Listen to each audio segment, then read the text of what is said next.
যুক্তি এদের নিয়ে প্রচারণা করে। গুলিস্তান থেকে পকেটে মোবাইল থেকে চলে যায় না, ওগুলার ভাগ ওইখানে চলে যায়। যে ব্যবসায়ীরা যে গুলিস্তানে ব্যবসা করে মতিঝিলে, এগুলা অনেক জায়গা থেকে চাঁদা উঠে, ওগুলা নিয়ে মির্জা আব্বাস হলো গুন্ডা বাহিনী পালে, এগুলা দিয়ে হলো নির্বাচনে সে কাজ মেনটেন করে। আমি ভোটারদের কাছে যাচ্ছি, আমি তো বলতে পারবো না যে আমি ইলেকশনে জয়ী হব, এটা মির্জা আব্বাসও বলতে পারবেন না উনি ইলেকশনে জয়ী হবে, যদিও উনি মাঝে মধ্যে বলার চেষ্টা করেন। তো আবার যখন ফিল্ডে নামেন তখন অবস্থা ব্যাগতিক দেখে আবার বাসায় চলে যায়, চিন্তা করেন যে না এটা তো ভোটাররা বলবে।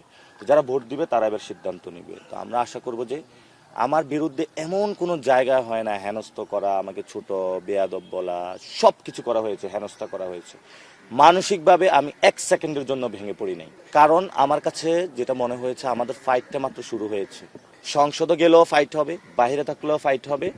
বাংলাদেশ থেকে সন্ত্রাস, চাঁদাবাজ, দুর্নীতিবাজ ইনশাল্লাহ আমরা তাদেরকে বিদায় করব। মাত্র তো যুদ্ধটা শুরু হলো, যুদ্ধের শুরুতে যদি মানসিক চাপে পড়ে তাহলে তো সমস্যা। এটা আমার রাজনৈতিক অবস্থান, কারণ চাঁদাবাজদের দমন না করলে গত 1 বছর যে নির্যাতন হয়েছিল, বাংলাদেশের ব্যবসা বাণিজ্যের উন্নতি হবে না। ব্যবসা বাণিজ্যের উন্নতি না হলে মানুষের চাকরি হবে না, চাকরি না হলে মানুষের কর্মসংস্থান হবে না, পেটে ভাত থাকবে না। যে আব্বাসে যদি আসনে না দাঁড়ায় তো আমি তারপরেও হলো ওনার এগুলা নিয়ে বলতাম। উনি তো ঢাকার একটা গ্যাংস্টার, আপনিও তো জানেন। দুনিয়ার সব ঢাকাতে আকাম কুকাম করে বেড়ায়, সন্ত্রাসী কাজ করে বেড়ায়। ওনার কারণে তো শাপলা চত্বরে এত ভাই শহীদ হলো। উনি যদি ওই দিন অ্যাটেন্ড করতো তাহলে তো এই ধরনের ঘটনা ঘটতো না। তারেক রহমান তো আসলে কাগুজে বাঘ। আপনারা কি মনে করেন তারেক রহমান অনেক কিছু? উনি কেন গণ অভ্যুত্থানের পরে দেশে আসলো না? উনি কার সাথে চুক্তি করে এসেছে জনগণের সামনে ক্লিয়ার করুক। ওনাকে কে অধিকার দিচ্ছে আওয়ামী লীগের লোকদেরকে পুনর্বাসন করার জন্য? আওয়ামী লীগের যে সজীব ওয়াজেদ জয়, সে রাজনীতি করবে না করবে এটা জনগণ সিদ্ধান্ত নিবে, তাকে কে সিদ্ধান্ত নিতে বলেছে? যদি জনগণ সিদ্ধান্ত নেয় তাহলে তো সমস্যা নাই। লেভেল প্লেইং ফিল্ডে নাই, এটা হলো বিএনপি ফিল্ড। আমরা বিএনপি ফিল্ডে খেলতেছি, কতক্ষণ অ্যাটাক হই, মারা পড়ি, আবার উঠি, আবারই দাঁড়াই, কিন্তু তাদের সাথে আমরা যুদ্ধ থামাবো না। কেন? এটা অসম যুদ্ধ। সিম্প্যাথি পাইতে চাইলে তো তাহলে আমি রাস্তার মধ্যে শুয়ে থাকতাম, ওইসব সস্তা জিনিসের জন্য আমি না। আমি সিম্প্যাথি পাইতে চাইলে অনেক আগে নিতে পারতাম। আমি কাঠ গড় পুড়িয়ে রাজনীতিতে এসেছি, আমি করতেছি। উনি সাহস থাকলে আমি এখনো বলবো, উনি কালকে বলুক, যে কালকে জনগণের সামনে আইসা অঙ্গীকার করুক যে আমি মির্জা আব্বাস আজকে থেকে চাঁদাবাজি ছেড়ে দিলাম, আমি মির্জা আব্বাস আজকে থেকে সন্ত্রাসী কার্যক্রম ছেড়ে দিলাম, আমি মির্জা আব্বাস দুর্নীতি ছেড়ে দিলাম, এবং আমি যে অপরাধ করেছি এটার জন্য পুরো বাংলাদেশের ক্ষমা প্রার্থী। এবং সাথে সাথে যারা আমার কাছে টাকা পয়সা পাবেন আমি সবাই বাংলাদেশের রাষ্ট্রীয় কোষাগারে দান করব, আপনাদের দিয়ে দিব।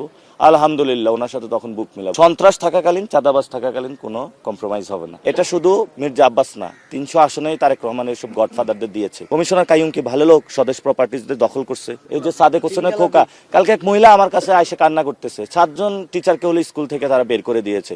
এই যে খোকা পুত্র জমিদার, এই যে কি যেন ওনার নাম, ইশরাক, বেয়াদব একটা ইশরাক। এই যে তারা বেয়াদবিগুলো মানুষের সাথে করতেছে। এই যে রবিউল খুনের মামলার আসামি, চারিদিকে তাকায়া দেখি সন্ত্রাস আর সন্ত্রাসে পড়া, কোন জায়গা যে আইসা পড়ছি। এখন আফগানিস্তানে যখন কেউ অ্যাসাইনমেন্টে আসে, সে আইসা দেখে কোন জায়গায় যে পা দিলে মাইন। আমি হলে এই অবস্থায় আছি। শাহজাহানপুরের দিকে যাই, ওইখানে একটা মাইন, ওই মাইন আমার হলো ডিফিউজ করতে হইতেছে।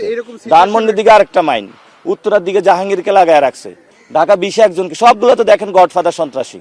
এখন বলছে উনি প্ল্যান করে আসছে। কি প্ল্যান? যেখানে হলো লিচু গাছ আছে ওই জায়গায় লাগাবে, যেখানে আম গাছ আছে ওইটা লাগাবে, আরেক জায়গায় ওই কি করছে যেখানে মেডিকেল বিশ্ববিদ্যালয় আছে ওইখানে করবে, ওটার উপরে আরেকটা করবে। তো কয়েকদিন পরে ঘোষণা দিবে যে বিএনপি যেটা আছে আরেকটা বিএনপি প্রতিষ্ঠা করা লাগবে। সেটা এখন বলবো?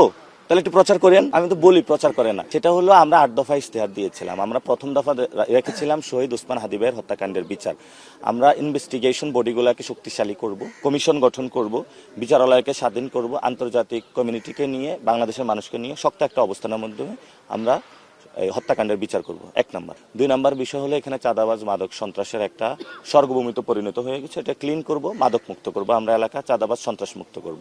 3 নাম্বার হলো এখানে অনেক স্বাস্থ্য ব্যবস্থা দুর্বল অবস্থায় আছে, মহিলাদের স্বাস্থ্য ব্যবস্থা পায় না, বাচ্চাদের স্বাস্থ্য ব্যবস্থা পায় না। আমরা এখানে সর্বজনীন স্বাস্থ্য ব্যবস্থা গড়ে তুলব, এবং উইথ দ্য অ্যাফোর্ডেবিলিটি, অর্থাৎ আপনার আছে ল্যাবিডে যাবেন এটা হবে না, আপনার ক্রয় ক্ষমতার মধ্যে তো থাকতে হবে। আমরা এখানে বিকারুন্নেসা ভর্তি বাণিজ্য বন্ধ করব।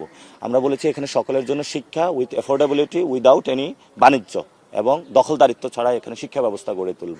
এগুলো কি আমাদের খারাপ কাজ? আমরা 4 নম্বরে বলেছি যে এখানে ঢাকা 8কে একটি নিরাপদ নগরী গড়তে হবে, যাতে জনদুর্ভোগ সৃষ্টি যে বিষয়গুলো আছে সেগুলো থেকে নিরাপদ করে গ্যাস, বিদ্যুৎ, ড্রেনেজ সিস্টেম এগুলো আমরা ঠিক করব, এবং মানুষের প্রতিনিয়ত বাসার সামনে যে ময়লাগুলো পড়ে থাকে সেগুলো আমরা স্বেচ্ছাসেবক বাহিনী নিয়ে যানজট এগুলো আমরা মুক্ত ঢাকা ৮ করব।